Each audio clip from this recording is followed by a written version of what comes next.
طابت وطاب نعيمها. هي جنة طابت وطاب نعيمها، فنعيمها باق وليس بفاني. فيها الذي والله لا عين رآت، كلا ولا سمعت به الأذنان.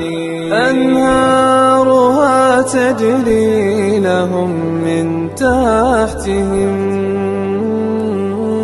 محفوفة بالنخل والرمان. غرفاتها من لؤلؤ وزبرجد، وقصورها من خالص العقيان.